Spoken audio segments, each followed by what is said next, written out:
नमस्कार, मैं हूं अनिल सिंह राणा और आप देख रहे हैं आज का भारत। और इस वक्त मैं गढ़ी रोड पे जो कांशीराम कॉलोनी है, कांशीराम कॉलोनी है, इस कॉलोनी का जो विद्यालय है, इस विद्यालय में मैं पहुंचा हूं। इसे प्राथमिक विद्यालय धर्मशाला या प्राथमिक विद्यालय कांशीराम कॉलोनी गढ़ी रोड भी कहा जाता है। उस विद्यालय में मैं आज पहुंचा हूं और आपको दिखाने का प्रयास कर रहा हूं कि बच्चों की जो बेसिक एजुकेशन है, प्राथमिक शिक्षा को लेकर के हमारी सरकार और प्लस विभाग कितना संवेदनशील है, कितना गंभीर है और ये दावा करता है कि हम अपने देश के जो हमारे देश का जो भविष्य है, बच्चे हमारे देश का भविष्य है और बच्चों के भविष्य का जो नींव है, जिसे हम बेसिक शिक्षा या बेसिक एजुकेशन कहते हैं, वो बच्चों के भविष्य और उनके जीवन का नींव है। उस नींव का निर्माण हमारा बेसिक शिक्षा विभाग करने की जिम्मेदारी लेता है और उसके अध्यापकों के कंधों पे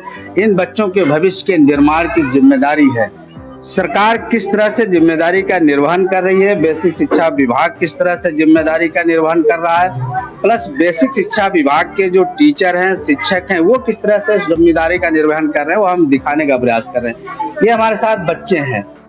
जब हमने जानकारी की तो बताया गया कम से कम 100 बच्चों की संख्या इस स्कूल में इनरोल्ड है, वो है, लेकिन मौके पे मुश्किल से 30 से 40 बच्चे यहाँ पे हैं और विद्यालय में एक भी शिक्षक मौजूद नहीं है, जबकि 2 से 3 शिक्षकों की यहाँ पे नियुक्ति की गई है।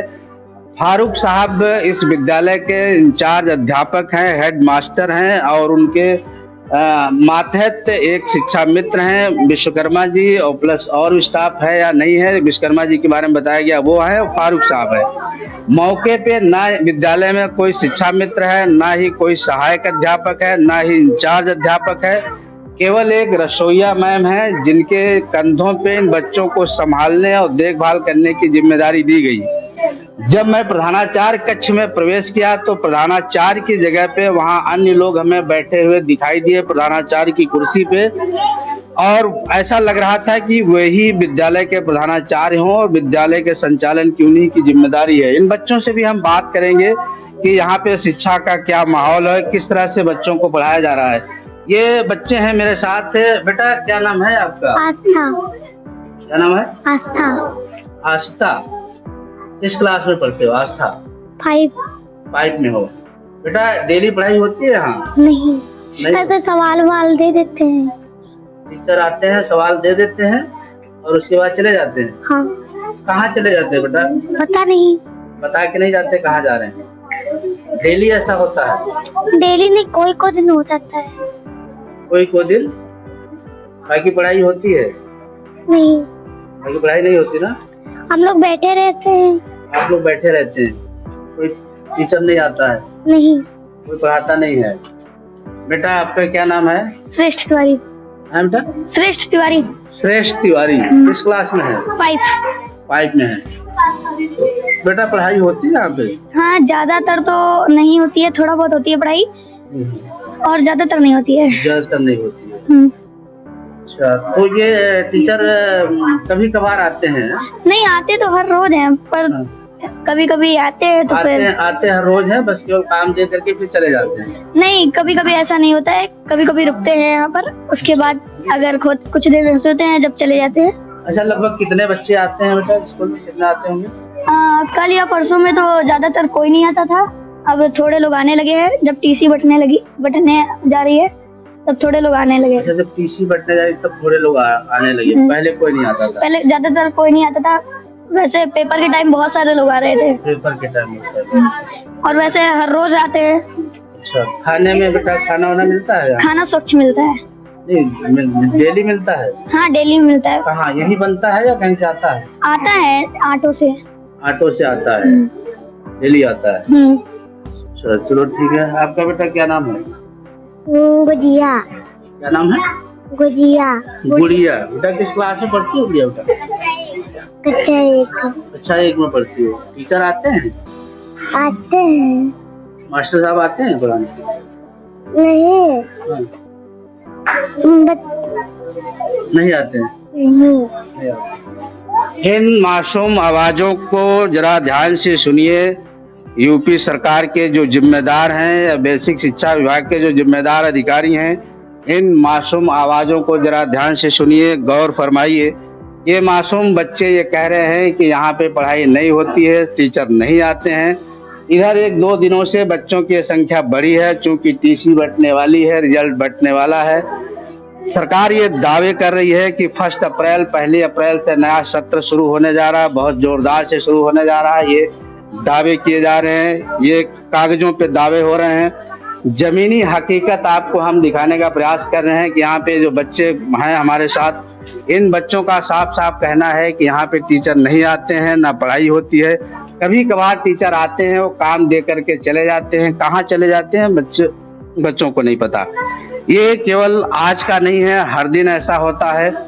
अब देखना ये है कि जब सरकार और बेसिक शिक्षा विभाग बच्चों के भविष्य के निर्माण को लेकर के इतना पैसा खर्च कर रही है, 50,000 से लेकर के लगभग 1 लाख तक एक इंचार्ज अध्यापक की सैलरी है, टीचरों को सैलरी दी जाती है। उसके बाद विद्यालय में ना टीचर दिखाई देते हैं और ना ही सहायक अध्यापक है, ना शिक्षा मित्र हैं, सभी नदारद हैं।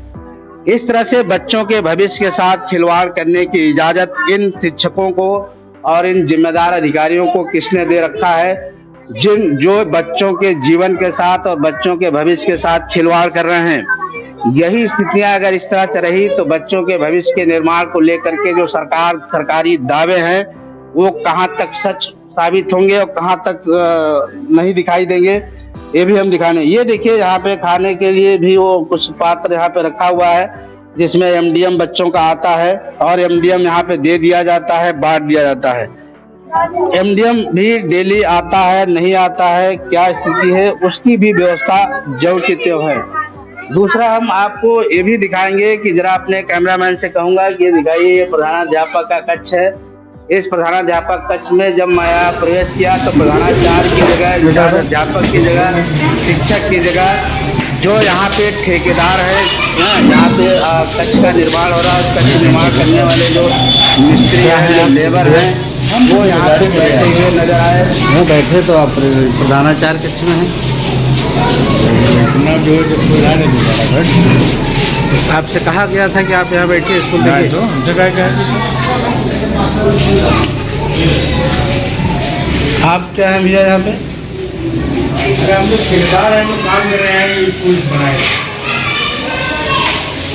आप ठेकेदार हैं? क्या नाम है आपका? गुड्डू खां। साहब कहाँ रहते हैं? ये ठेका आपने लिया? कितने का लिया है?